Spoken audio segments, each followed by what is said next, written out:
So let us put some light on epistaxis, which is commonly called as nosebleed in layman term. ठीक है. Basically जब nasal cavity से excessive bleeding होती है, commonly anterior septum जो लिटल्स area होता है, जिसको हम एक स्पेसिफिक टर्म देते हैं, जिस Kiesselbach's plexus, it's also called as Little's area, वहाँ से जो बहुत ज़्यादा ब्लीडिंग होती है, वहाँ कोई मसला होता है, तो that leads to nose bleed और एपिस्टैक्सिस. अब सबसे पहले हम इसकी ब्लड सप्लाई देखते हैं नेज़ल सेप्टम की, ताकि हम थोड़ी एनाटमी इंटीग्रेट कर लें इसके साथ.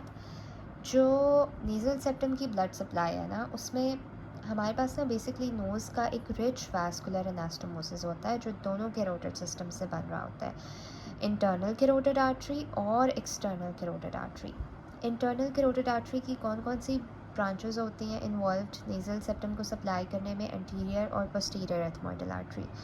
और जो एक्सटर्नल कैरोटिड आर्टरी की ब्रांचेस होती हैं, उसमें स्फीनोपैलेटाइन आर्टरी, ग्रेटर पैलेटाइन आर्टरी और सुपीरियर लेबियल आर्टरी. इसमें जो स्फीनोपैलेटाइन आर्टरी है, ये सबसे ज़्यादा इम्पॉर्टेंट पोस्टीरियर सोर्स है of the blood supply of nasal septum. Now ये भी हमने ब्लड सप्लाई भी डिस्कस कर ली. अब आ जाता है Little's area. What is Little's area? Basically ये हमारे पास this is basically the Kiesselbach's plexus. ये एंट्रो इन्फीरियर नेज़ल सेप्टम में लोकेटेड होता है, और ये बनता है from the anterior ethmoidal, sphenopalatine, greater palatine and superior labial arteries. ठीक है. एंड इसकी क्या इंपॉर्टेंस है? It's the most common site of epistaxis 90% cases में. ठीक है. अब इसके बाद हम देखते हैं कि जो पोस्टीरियर एपिस्टैक्सिस अक्सर जो हो जाता है, उसकी क्या साइट्स होती हैं.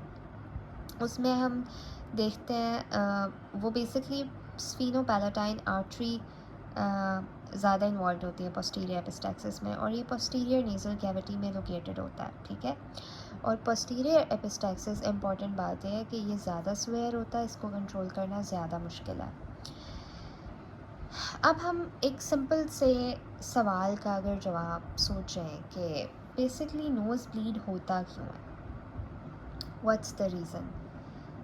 नंबर 1, एक तो नोज़ के अंदर हाईली वैस्कुलर मेकोज़ा होता है. दूसरा, बहुत ज़्यादा सुपरफिशियल वेसल्स होती हैं, और कांस्टेंट एयर एक्सपोजर की वजह से बहुत ज़्यादा अगर ड्राइंग हो जाए, it may lead to cracking and which may ultimately lead to nose bleed. अब देखो, फॉर एग्जांपल एक कंडीशन होती है DNS, डिफ्लेक्टेड नेज़ल सेप्टम. उसके अंदर एयर फ्लो बहुत ज़्यादा टर्बुलेंट हो जाता है. जब एयर फ्लो बहुत टर्बुलेंट होता है, it leads to mucosal dryness, vessel rupture होती है और एपिस्टैक्सिस हो जाता है. अब दो तरह के एपिस्टैक्सिस है, इसकी अगर हम क्लासिफिकेशन देखें. अब मैं स्टेप वाइज प्रोसीड करें. पहले डेफिनेशन बताई, ब्लड सप्लाई, लिटल्स एरिया. अब क्लासिफिकेशन.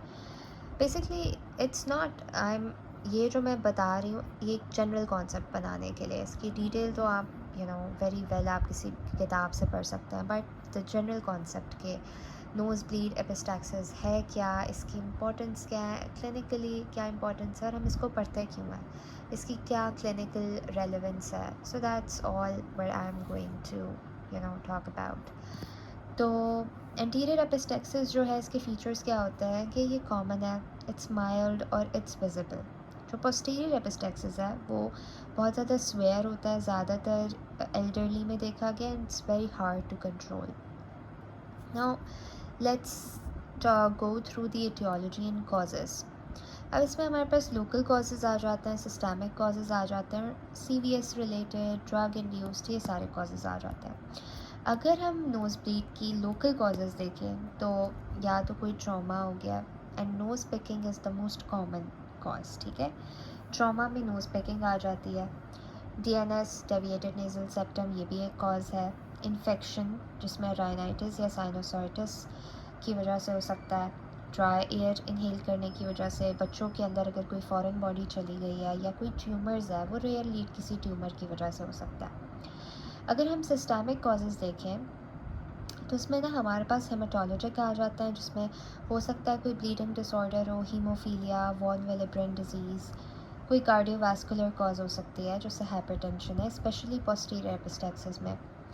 इस वजह से होती है पोस्टीरियर एपिस्टैक्सिस. हाइपरटेंशन कॉज हो सकती है. और बाकी ड्रग्स में अगर हम एंटीकोगुलेंट्स ले रहे हैं बहुत ज़्यादा, एस्पिरिन या वारफरिन, तो इनकी वजह से हो सकते हैं. पैथोफिजियोलॉजी में क्या होता है, बेसिकली मैकेनिज़्म क्या है एपिस्टैक्सिस का। सबसे पहले म्यूकोसा इरिटेट होता है, जिसके रिज़ल्ट में क्या होता है, वेसल्स रप्चर होती हैं यूजुअली, जो कैपिलरीज, छोटी कैपिलरीज होती हैं वो रप्चर होती हैं।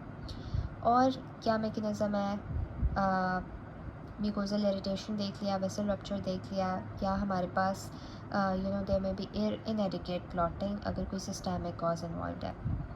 जो पोस्टीरियर एपिस्टैक्सिस है उसमें लार्जर वेसल्स इन्वॉल्व होती हैं, जैसे स्फीनोपैलेटाइन आर्टरी है। जो प्रेशर बहुत ज़्यादा होता है उसकी वजह से प्रोफ्यूज ब्लीडिंग हो जाती है। अब क्लिनिकल फीचर्स क्या हैं? क्लिनिकल फीचर्स में साइंस और सिम्टम्स आ जाता है। सिम्टम्स वो जो कि पेशेंट बता रहा है, और साइंस जो आप ऑब्जर्व कर रहे हैं बीइंग अ क्लिनिशियन। सिम्टम्स में हम देखते हैं कि there is bleeding from the nostrils, throat में भी ब्लड देखा जा सकता है अगर कोई पोस्टीरियर ब्लीड है, और डिजीनेस, स्वेयर केसेस में डिजीनेस भी होती है। साइंस में अगर हम देखें तो हमारे पास एंटीरियर एपिस्टैक्सिस के केस में विजिबल ब्लीडिंग साइट है, और पोस्टीरियर में देयर्स ओरोफेरिंक्स के अंदर ब्लड होता है बहुत ज़्यादा। ठीक है, अब इसकी हम डायग्नोसिस कैसे करते हैं, इन्वेस्टिगेशंस कैसे करते हैं? बेसिकली क्लिनिकल डायग्नोसिस में ना हम करते हैं एंटीरियर राइनोस्कोपी और नेज़ल एंडोस्कोपी। क्या करते हैं?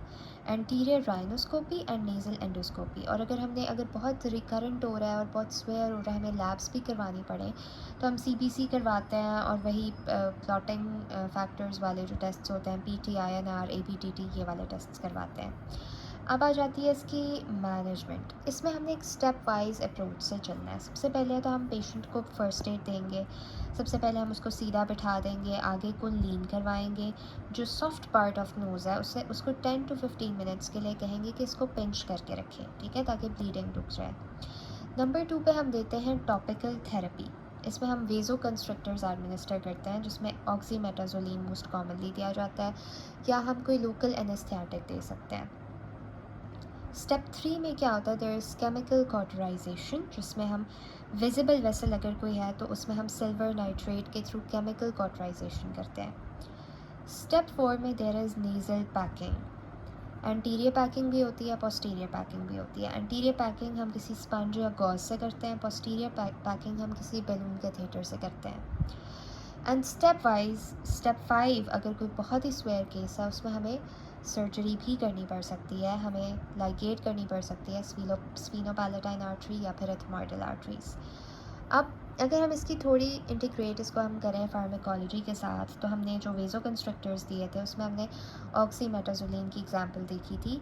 इसका मोड ऑफ एक्शन क्या है, मैकेनिज्म ऑफ एक्शन क्या है? बेसिकली ये अल्फ़ा 1 एगोनिस्ट है। ऑक्सीमेटाजोलिन ये वेज़ो कंस्ट्रक्शन करवाएगा ताकि ब्लीडिंग रुक जाए। फिर हम एंटी फाइब्रिनोलिटिक्स भी देते हैं, जिसमें एग्जांपल आ जाती है फॉर एग्जांपल ट्रेनिक्सामिक एसिड। ये क्या करता है, ये प्लाज्मिनोजन को इनहिबिट कर देता है, और जिसकी वजह से क्लॉट स्टेबलाइज हो जाता है। हमने अवॉइड क्या करना है? हमने एनसेड्स को अवॉइड करना है, क्योंकि वो ब्लीडिंग को बहुत ज़्यादा वर्सन कर देता है। ये एक बहुत इंपॉर्टेंट पॉइंट है, इसको हमेशा याद रखना है कि एनसेड्स नहीं देने, उनको अवॉइड करना है। कॉम्प्लिकेशंस क्या हो सकती हैं हमारे पास? एक्यूट और क्रॉनिक कॉम्प्लिकेशंस हो सकते हैं। एक्यूट में हम देख सकते हैं कि क्योंकि ब्लीडिंग बहुत ज़्यादा हो गई है, it may lead to hypovolaemic shock which is rare, या फिर एस्पायरेशन भी हो सकती है, ठीक है, एस्पायरेशन ऑफ ब्लड। क्रॉनिक में एनीमिया हो सकता है, और सेप्टल परफोरेशन हो सकती है। अगर कॉटरी या पैकिंग की है उसके बाद सेप्टम परफोरेट हो सकता है, ठीक है। सो ये सारी चीज़ें थी। अगर मैं आपको कुछ इंपॉर्टेंट बातें बताऊं तो ओवरऑल सबसे ज़्यादा कॉमन कॉज क्या है? बच्चों के अंदर नोज़ पिकिंग। सबसे ज़्यादा कॉमन साइट क्या है? केजल बैक प्लेक्सस, जो कि एंटीरियर सेप्टम है। पोस्टीरियर एपिस्टैक्सिस मोस्टली एल्डरली में देखा गया, हाइपरटेंसिव में देखा गया, और स्वेयर ब्लीडिंग के केस, ब्लीडिंग डिसऑर्डर्स के केस में देखा गया। अगर हम इसकी फर्स्ट स्टेप इन मैनेजमेंट करें तो हमने नोज़ को पिंच करना होता है और आगे पेशेंट को लीन फॉरवर्ड करवाना होता है। अगर ब्लीडिंग परसिस्ट कर रही है तो हमने कॉटराइजेशन या पैकिंग करनी है। That covers the general concept of epistaxis, ठीक है। अगर आप इसको एक दफ़ा सुन लेते हैं, it will be very easy for you to go through the book, whichever book you're reading or studying. अब एक क्लिनिकल केस है, फॉर एग्जांपल एक 10 साल का बच्चा है और वो प्रेजेंट कर रहा है, उसको रिकरेंट नोज ब्लीड्स हैं, नोज पिकिंग की हिस्ट्री है, तो हम इसका डायग्नोसिस क्या हो सकता है, एंटीरियर एपिस्टैक्सिस। मैनेजमेंट में हम कंप्रेशन और कॉटरी करते हैं। अब एक और केस आता है, फॉर एग्जांपल अगर 65 ईयर ओल्ड हाइपरटेंसिव पेशेंट है और उसको प्रोफ्यूज़ ब्लीडिंग हो रही है और थ्रॉट के अंदर भी ब्लड है, तो इसका डायग्नोसिस है पोस्टीरियर एपिस्टैक्सिस। और मैनेजमेंट में हम पोस्टीरियर पैकिंग करेंगे और आर्टरी को लाइगेट कर देंगे। So that's it. अगर मैं जल्दी से आप लोगों को मेन बातें बताऊं, तो हमने देखा कि सबसे ज़्यादा कॉमन टाइप एपिस्टैक्सिस की एंटीरियर होती है, common side castle back plexus है, सबसे ज़्यादा कॉमन कॉज ट्रॉमा हो सकता है जिसमें नोज़ पिकिंग आ जाता है। Posterior epistaxis is the actually the dangerous type, और सबसे पहले हमने इसको ट्रीट करने के लिए कंप्रेशन करनी होती है, ऑक्सीमेटाजोलिन और ट्रांएग्जामिक एसिड हम ड्रग्स यूज़ करते हैं, और स्वेयर केसेस में हमें पैकिंग या अल्टीमेटली सर्जरी भी करनी पड़ सकती है। ठीक है, so that is it about the epistaxis.